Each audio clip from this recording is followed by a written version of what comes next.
தமிழகத்தில் மருத்துவர் மாணவர் சேர்க்கைக்கு இதுவரை 27,400 விண்ணப்பங்கள் பெறப்பட்டுள்ளதாக தமிழக சுகாதாரத்துறை அமைச்சர் விஜயபாஸ்கர் தெரிவித்துள்ளார். புதுக்கோட்டை மாவட்ட ஆட்சியர் அலுவலகத்தில் 178 பயனாளிகளுக்கு 78 லட்சம் ரூபாய் மதிப்பிலான நலத்திட்ட உதவிகளை வழங்கி பேசிய அவர், தீபாவளி பண்டிகை உள்ளிட்ட பண்டிகை காலம் தற்போது வர தொடங்கியுள்ளது. அண்டை மாநிலங்களில் கொரோனா தாக்கம் அதிகரித்து வரும் நிலையில் தமிழக மக்கள் மிகவும் விழிப்புணர்வோடும் கவனத்துடனும் இருக்க வேண்டும் என்றார். முகக்கவசம் மற்றும் சமூக இடைவெளி கட்டாயம் கடைபிடிக்க வேண்டும் என்றும் தெரிவித்தார். தீபாவளி பண்டிகையை கொண்டாடும் அதே நேரத்தில் நமக்கு பாதுகாப்பு முக்கியம் என்றும் தெரிவித்தார். தமிழகத்தில் மருத்துவ மாணவர் சேர்க்கைக்கான விண்ணப்பங்களை ஆன்லைனில் தற்போது மாணவர்கள் விண்ணப்பித்து வருவதாகவும், இதுவரை 27,400 விண்ணப்பங்கள் ஆன்லைனில் வரப்பட்டுள்ளதாக தெரிவித்தார். அதன் பிறகு விண்ணப்பங்கள் சரிபார்க்கப்பட்டு 16ஆம் தேதி தரவரிசை பட்டியல் வெளியிடப்படும் என்று தெரிவித்தார். தமிழக முதலமைச்சரின் ஒப்புதலை பெற்று கவுன்சிலிங் தொடங்கும் என்றும் தெரிவித்தார்.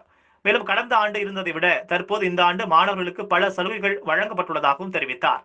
தற்போது மழைக்காலம் தொடங்கிவிட்டதாகவும், மழைக்காலத்தின் போது பல்வேறு விதமான டெங்கு உள்ளிட்ட நோய்கள் வராமல் இருப்பதற்கு தமிழக அரசு பல்வேறு முன்னெச்சரிக்கை நடவடிக்கைகள் எடுத்து வருவதாகவும், கடந்த ஆண்டை விட இந்த ஆண்டு டெங்குவின் தாக்கம் தமிழக அரசின் முன்னெச்சரிக்கை நடவடிக்கையால் குறைந்துள்ளதாக தெரிவித்தார். அம்மாவுடைய அரசு முதலமைச்சருடைய வியூகத்தால் அது அந்த தாக்கம் குறைந்து கொண்டிருக்கிறது. அதே நேரத்தில் பிற மாநிலங்களில், நம்முடைய அண்டை மாநிலம், நம்முடைய இந்தியாவுடைய தலைநகரமான டெல்லி போன்ற பிற மாநிலங்களிலும், அதே போல் வளர்ந்த நாடுகளிலும் இன்றைக்கு அந்த தாக்கம் அதிகரித்து கொண்டிருக்கிறது.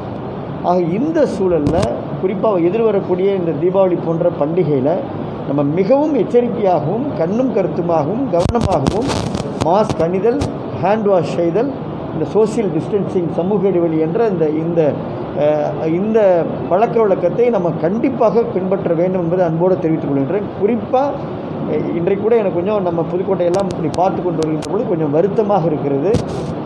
இந்த மாதிரியான பண்டிகை நாட்களில் பொதுமக்கள் கூடக்கூடிய அந்த கடை தெருக்களில், வீதிகளில், வியாபார ஸ்தலங்களில் நீங்கள் முகக்கவசம் கண்டிப்பாக அணிய வேண்டும்.